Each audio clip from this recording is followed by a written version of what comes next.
Ok, buenas tardes todos, bienvenidos a otro día en la cocina con mi papá. Daniel, aquí estamos, de regreso. Otro día gris, sin sol, nublado, deprimente y encerrados en casa. Así que hoy decidimos, vamos a hacer unas tortas fritas para tomar con unos mates. Me ha dado ganas de tomar mate estos últimos días, no sé por qué. El frío. No sé, lo que nunca, ¿no? Pero bueno, así que sí, recetas súper fáciles si las hay. Esta es, como quien dice, la receta de aquellos que tienen ganas de sentarse a tomar un café, un té, unos mates y quieren hacer algo súper rápido y económico, lo principal. Porque esta receta no lleva absolutamente nada que uno pueda decir, uy, ir a comprar esto es caro. Es harina, un poco de grasa de animal, sal y agua. ¿Okay? Después, por supuesto, freírlas. Así que bueno, nosotros vamos a hacer una cantidad no muy grande porque somos pocos aquí en casa y tenemos que seguir con la dieta. Así que como quien dice, para probar un poco nomás. Así que tenemos medio kilo de harina, unos 80 gramos de grasa animal, de cerdo, de vaca puede ser, una cucharada de sal, una taza de agua tibia. Ahí está la harina. Vamos a hacerle un huequito en el centro. Como un volcán. Ahí le metemos la grasa. El agua hay que agregarla de a poco. Okay. La sal, perdón. Empezamos a mezclar esto. Y esta es una receta que la gente viene pidiendo. Yo creo que si no hace meses, hace más de un año ya. Tortas fritas y mate, tortas fritas. Finalmente. Finalmente, aquí están. Ya. Ya le agregué el resto del agua. Mientras cocinamos todo muy pacientemente, esperando que sea hora de salir a jugar en la nieve, ¿verdad, Togi? ¿Cuántas veces al día, Togi? ¿Cuántas veces al día? Cuéntanos. Uy, qué cara de serio, Togo.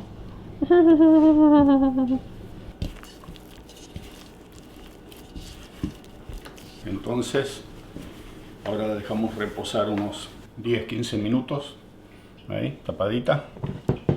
Es nada más que incorporar la harina con la grasa, con el agua y la sal. Se comienza mezclando, yo usé una pequeña espatulita y cuando ya se más o menos incorporó todo y uno le puede meter la garra, lo hace con la mano un poquito adentro del bol y cuando ya tiene el bollito, la bola de masa bastante hecha, le da un par de amasaditas así sobre la mesa. Ahora lo dejamos descansar. El aceite ya está en la sartén preparada. Podemos usar uno de estos también si le resulta más fácil. Este lo tenemos, es de Montreal.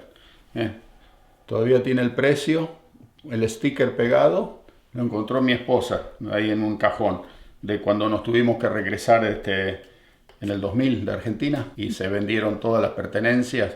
Hicimos una venta, acá le decimos venta de garaje, pero ustedes creo que le dicen feria americana, venta americana, algo así, y vendimos todas las pertenencias nuestras.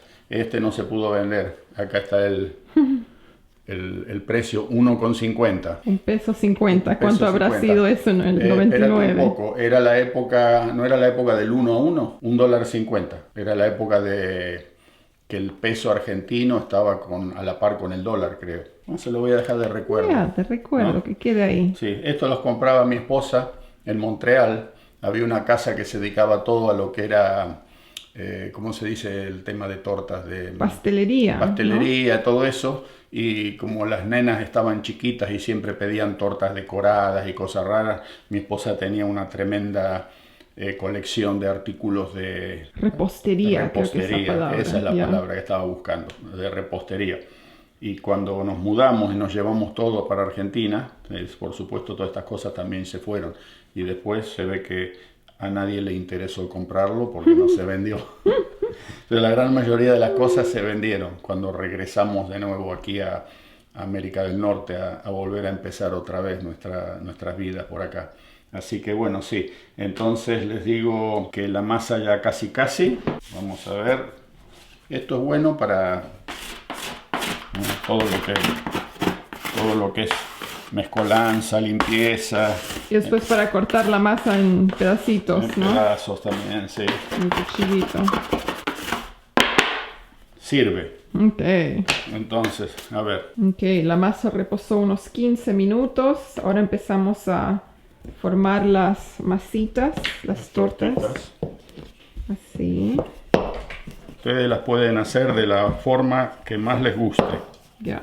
¿Sí? No hay dos tortas fritas que sean iguales.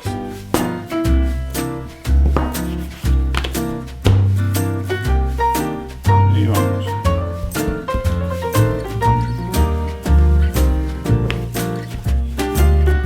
Un agujerito para que el aceite las cocine bien de los dos lados.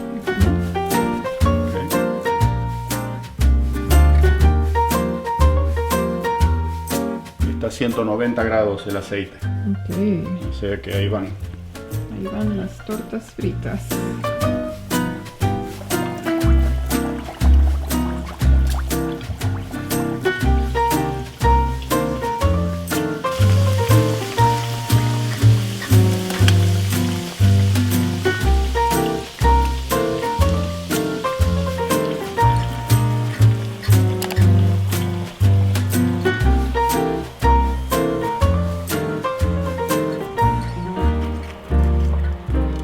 Terminamos. Salió un grupito medio reducido, pero suficiente para tomar mate.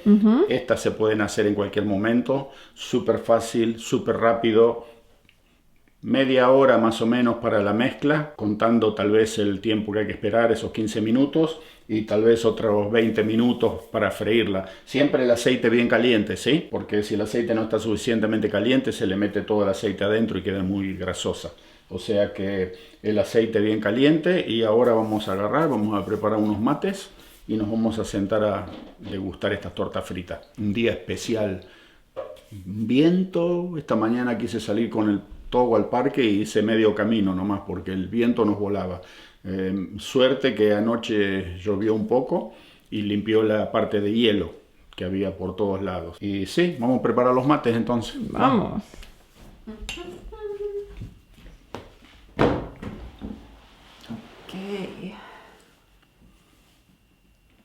Preparando los mates. Ton, tororón. ¿Le pusiste azúcar al mío también?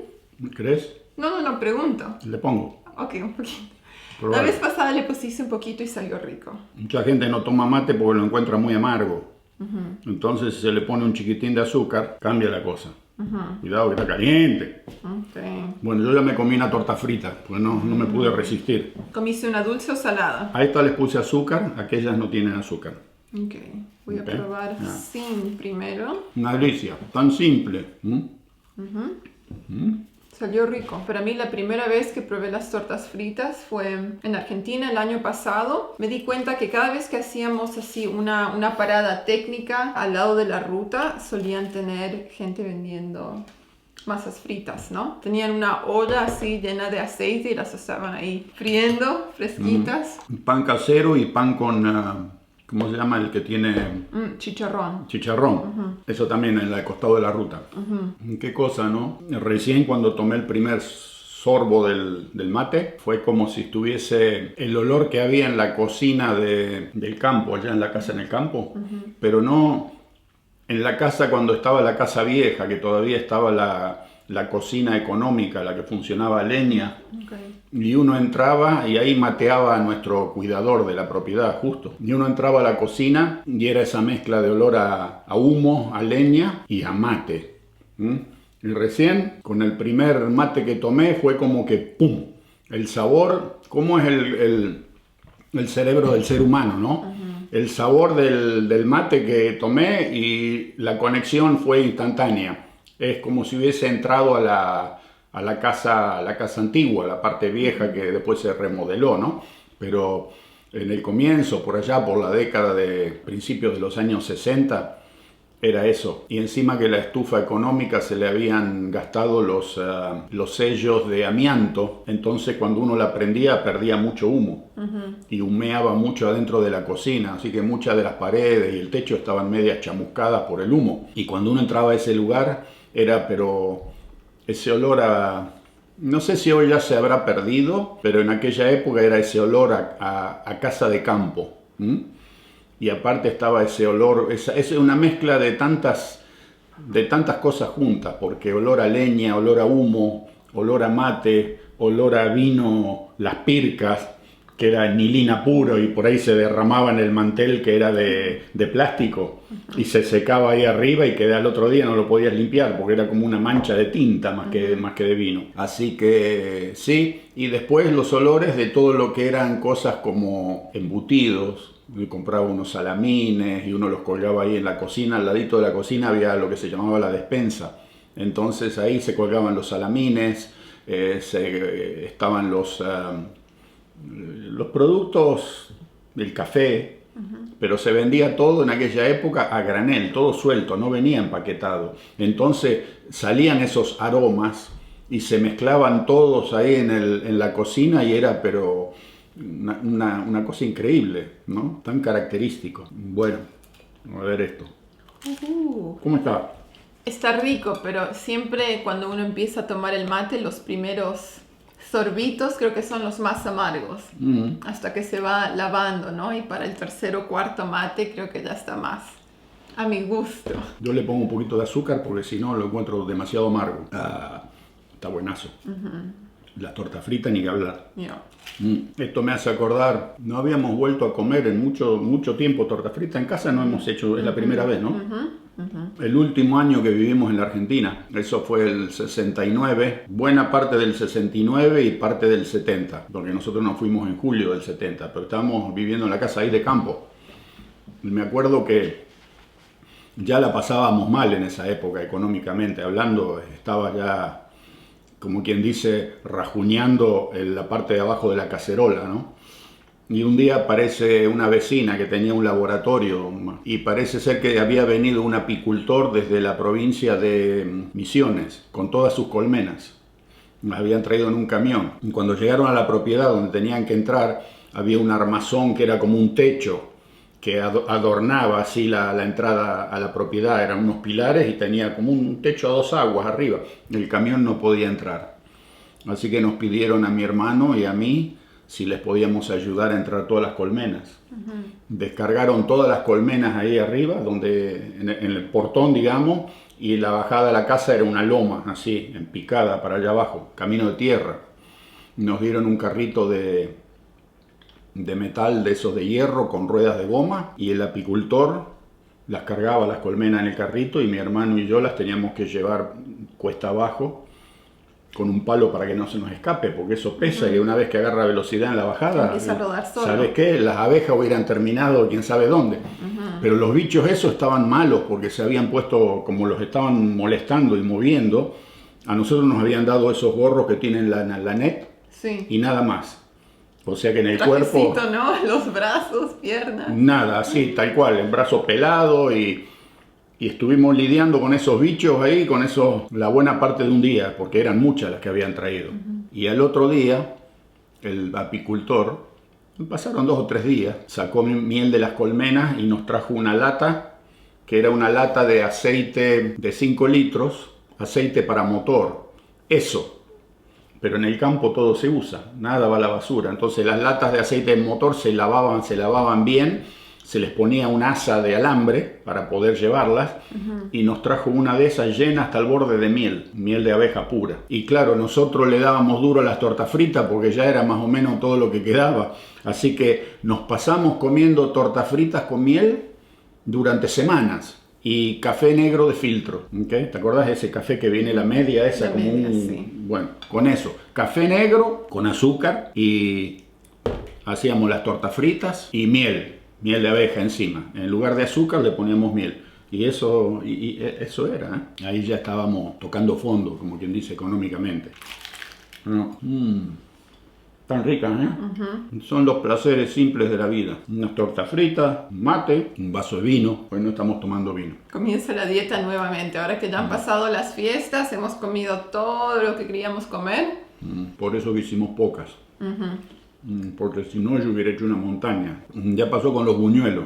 Se llevó una fuente grande mi hija para allá donde vive ella y acá quedaron y hace 4 días que estamos comiendo buñuelos como locos. Ya, para el desayuno, para la merienda, en la noche cuando nos entra hambre. Mucha tentación. Y lo malo que ahora está el invierno y como no se puede hacer nada porque está todo cerrado, está todo regulado, está todo con protocolos, así que más que nada estamos metidos en casa y es como que a uno ya le agarra lo que acá se llama en estas partes del mundo cabin fever o fiebre de las cabañas. Eso era muy común acá en la zona del norte de Canadá y Alaska, el Yukon, todos esos territorios cuando fueron a buscar el oro y estaban ahí en el invierno en las cabañas y venían esas tormentas que había veces que tenían que estar encerrados en las cabañas, no podían salir y entonces les daba lo que se llama la fiebre de la cabaña, que la gente se empieza a sentir como claustrofóbica, empiezan a tener problemas como mentales, empiezan a tener problemas de agresividad. Irritables. Los tipos en las cabañas en aquella época, los buscadores de oro, gente que estaba viviendo juntos y eran amigos todos y se terminaban peleando hasta el punto de matarse algunas veces. O si no, había algunos que se decidían salir. Y inclusive en medio de una tempestad, se iban en medio de una tempestad y no se los veía nunca más, se perdían, se los tragaba el Gran Norte, como dice aquí. Entonces también suceden mucho este tipo de cosas cuando el mundo ha sufrido así de pandemias, de gran encierro, y la gente empieza mentalmente a no poder resistirlo y especialmente en climas donde la temperatura es más agradable y es más cálido, todavía se puede salir un poco y decir, bueno, me voy caminando al supermercado o lo que sea, pero en estos climas, en estas zonas así de aquí del norte, que el clima es bravo en invierno, y cuando hay un encierro así y la gente más que nada en los lugares que están más alejados, que están, ¿cómo se dice? ¿Isolados en español? Aislados. Aislados, sí. Yo muchas veces me confundo con esa palabra porque en inglés es isolated y la transformo al español y digo isolado, pero no, es aislado. Igual que aislante, ¿no? Es isolation, insulation. Yeah. Insulation en inglés y yo lo agarro mal. Entonces sí, ese es el tema, que se ha estirado todo este asunto y uno ya encuentra como que el encierro es demasiado, ¿no? Aquí en la época que se veía mucho ese tipo de comportamiento, cuando empezó este país a formarse, a fraguarse, si se quiere, especialmente en la zona que le pertenecía a la Hudson Bay. Una gran parte del territorio canadiense que se llamaba Rupert's Land o la tierra de Rupert. Era toda el área que estaba comprendida entre los ríos que llevaban sus aguas hacia el norte canadiense, hacia la bahía de Hudson. Entonces todos esos territorios que estaban comprendidos entre todos esos ríos que iban hacia ese lugar se fueron adjudicados para la compañía que era una compañía que se llama Hudson Bay o Bahía de Hudson. Todavía están los negocios acá. Tenían casi 9 millones de kilómetros cuadrados y se la adjudicó el príncipe Rupert. Por eso Rupert's Land. Okay. La tierra de Rupert se la adjudicó a esta empresa. Era una empresa de trading que hacía comercio y la mayor actividad de ellos era el tema de las pieles salvajes. Entonces tenían en ese tremenda extensión de territorio salvaje totalmente, ellos eran la ley. Gobernaban como un gobernador, pero de la compañía, de la Hudson Bay. Gobernaban esos territorios a gusto y a piacere. Los pueblos originarios les hacían de cazadores. Salían a cazar las pieles con trampas y las traían. Y esta compañía tenía lo que se llamaba los outposts, los puestos donde ahí se comercializaban las pieles, o sea, recibían todo lo que era la piel que traían los cazadores y las canjeaban, no era una cosa de dinero que las vendían o lo que sea, era generalmente un canje. Necesitaban herramientas, machetes, hachas, rifles, municiones, las famosas frazadas con los colores. Sí, que todavía las venden. Todavía las venden. A ver si puedo poner una foto aquí. Sí. Y las frazadas esas, eran de acuerdo a la franja de color que tenían un valor diferente, porque era de mejor o de menor calidad la frazada. Entonces, de acuerdo a la piel que traía la persona que iba a hacer el trueque, ellos le daban una frazada que tenía la franja amarilla, franja azul, franja roja, había otras que eran todas blancas, esas decían que eran para los jefes de las tribus, ¿no? Una historia muy, muy interesante lo que sucedió aquí en el Gran Norte, como se le dice acá. Y claro, se habían dividido el territorio entre Francia y entre Inglaterra. O sea que Francia tenía todo lo que era lo que ellos llamaban la Nouvelle France, la Nueva Francia, que es lo que hoy es la provincia toda de Quebec. Y los ingleses encontraron el paso por arriba, por el norte, para entrar a la bahía de Hudson y la bahía de James, ¿no? O sea que para evitar a los franceses que tenían el territorio abajo, por el río San Lorenzo, estos venían por la parte del norte de Canadá, por allá arriba. Y ahí se construían los fuertes, y en los fuertes tenían estos negocios de trading post, que se llama en inglés, o vendrían a ser como... Puestos de trueque. Puestos, ¿no? de trueque, claro. Ya. Los que cazaban se dedicaban a la cacería, traían las pieles y sacaban mercadería que necesitaban en esa zona a cambio. ¿Okay? Así que sí. Y después, por supuesto, empezaron las alianzas entre Inglaterra y entre Francia con los diferentes grupos de pueblos originarios. Cada uno se hizo de su equipo de guerreros también, si se quiere, porque pelearon para tanto un lado como para el otro. Los pueblos originarios acá tomaron bandos, si se quiere, ¿no? Una historia, bueno, algún día les voy a contar más.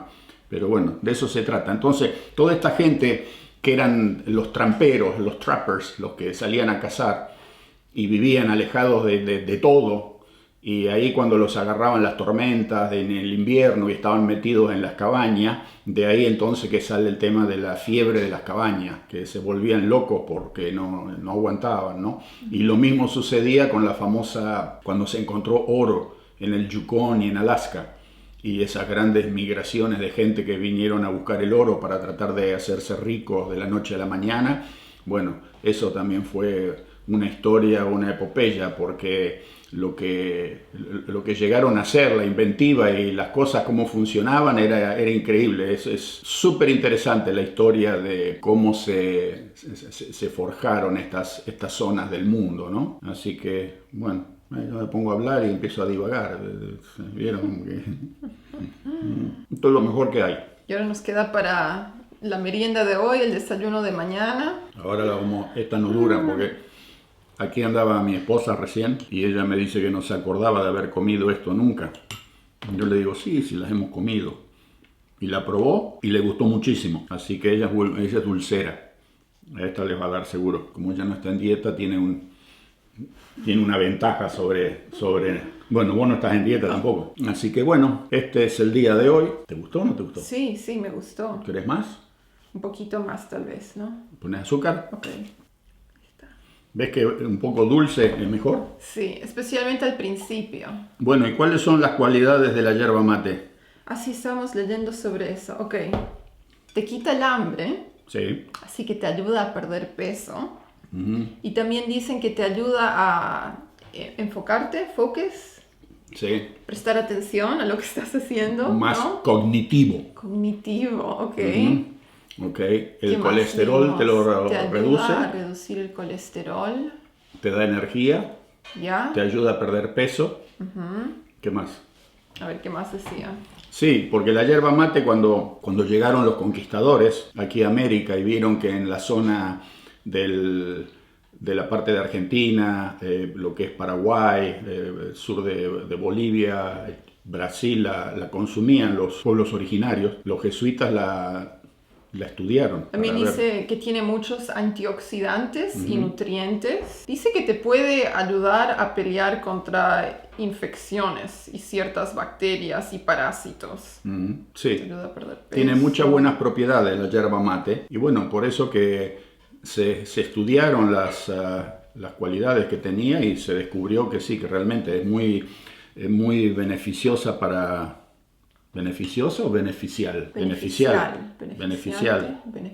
Perdonen las palabras que se pierden, se oscurece la mente y sale lo que no tiene que salir, pero bueno, ustedes ya saben cómo es la cosa. Después de tantos años aquí, el español que no se usa de a diario, todos los días en la casa, es como que se pierde mucho. Y enseguida sale la parte de la palabra en inglés, pero traducida como al español, que no funciona porque no es la misma palabra en muchos de los casos. Y ese es el tema, que hay veces que a uno se le hace un embrollo aquí en la cesera y hay que ir al Google porque se pierden, las palabras se pierden cuando uno no las usa mucho, ¿no? Bueno, los vamos a dejar con esto. Nos despedimos con nuestros mates aquí. Salud. La- Buen día. Sí, la verdad que las tortas fritas, un espectáculo. Los mates ni que hablar, salieron muy buenos también. Y para esta tarde gris, nublada, fría y llena de humedad, nada mejor que esto. Está empezando a nevar un poquito ahora Sí, también. suavecito. Así que son las 2 de la tarde, en una horita más el Togo ya me saca al parque a caminar. Y por lo menos voy a salir con la pancita llena con unas tortas fritas y unos mates adentro para aguantar la embestida. Chau, chau. Chao, chao.